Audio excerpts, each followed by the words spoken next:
Hello, this is a video showing off my game from the second round of the Search for a Star competition. This is my main menu, where you can see that there are three options that you can choose from. I'll not go into how to play because I'll explain everything on the fly, and you have two game modes that you can choose from.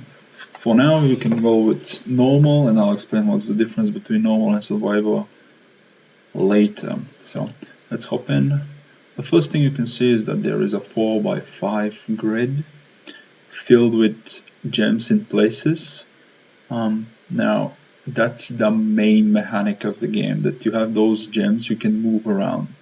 You make a move by swiping in 4 directions. So if I swipe up, all the gems go up until they hit a wall or they hit another gem.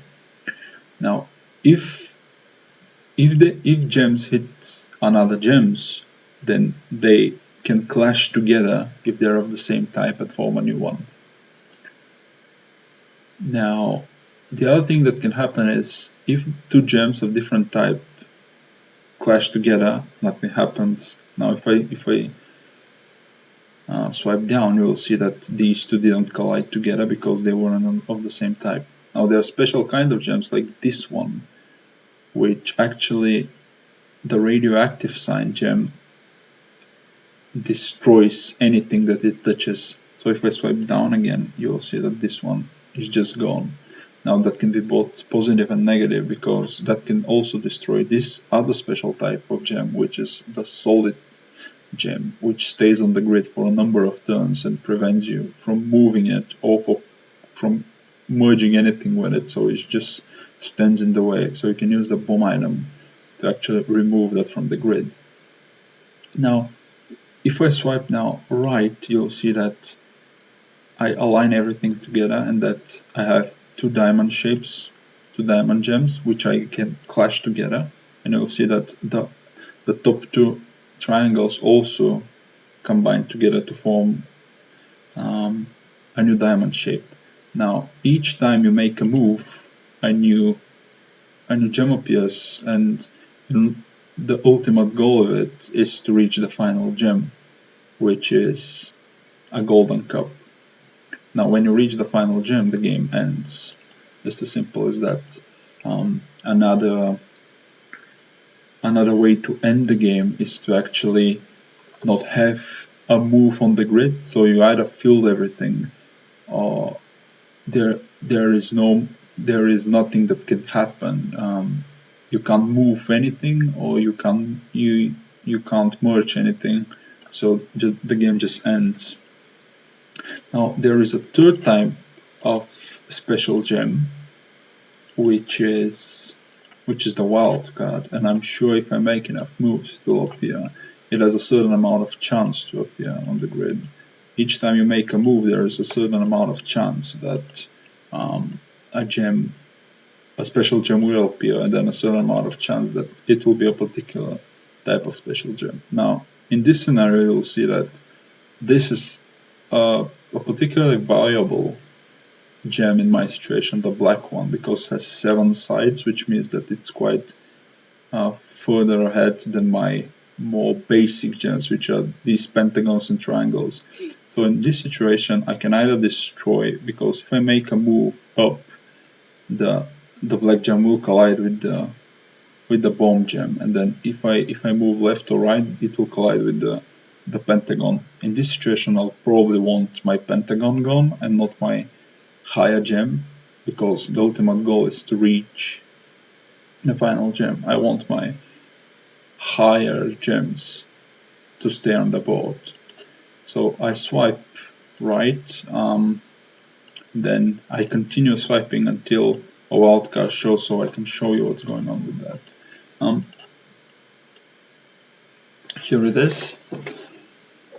Now the wildcard is interesting because it collides with any other gem except the grid, except the solid one. So it collides and forms the new gem. So if I swipe right, you'll see that the diamond becomes a pentagon. It basically raises raises the power of that gem to the second one. Now another interesting thing is the score. Each time you combine gems, a score is given to you, and then that particular score is multiplied by the multiplier. Now each time you make a merge or you combine two gems, the multiplier increases by an amount, and then if you don't actually merge anything on a turn, then that multiplier is reset to 1. You'll see that now I moved up, and because I didn't combine anything, it just went to 1. Now, that's one of the differences between normal and survival mode. In survival mode, there is actually, if you reach the final gem in survival mode, the game doesn't end, you don't win, you don't ever win in survival mode, it's just you're given a particular number of points, and then your base multiplier increases. What a base multiplier is that each time you don't make a merge in a move, that multiplier doesn't go back to 1, but it goes to the base multiplier, which is a number that increases each time you effectively reach the final gem. So if I reach the final gem once, the base multiplier will be something like 8. If I reach the final gem twice, the base multiplier will be something like 64. So there is great benefit at beating the game several times in survival mode, or rather not beating, but reaching the final gem. And basically that's pretty much it. You'll get higher scores if you keep your multiplier high. You'll probably get a lot more of score in survival because you can increase your base multiplier, and that's why I created 2 separate leaderboards for survival and for normal. So players that play normal can actually compete with players that play normal, and players that play survival compete with players that play survival, and so on. Obviously the leaderboards aren't online on anything, but I'm talking on the same device. If I decide to actually release that to some of the app stores, then I probably will use an online. There are integrated tools to make it online so that players can see each other's scores. But for now, it's just locally.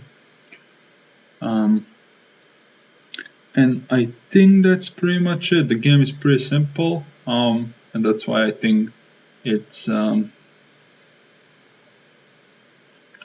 it can be effective.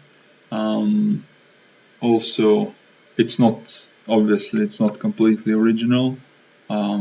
It's greatly inspired by a game called Trees on the App Store and on the Play Store. So it has, but I think it has some potential because of the special items that I added, which add a bit of complexity and a more gamey feel, if you like. And then that's pretty much it. I hope you like it, and I'll end the video here.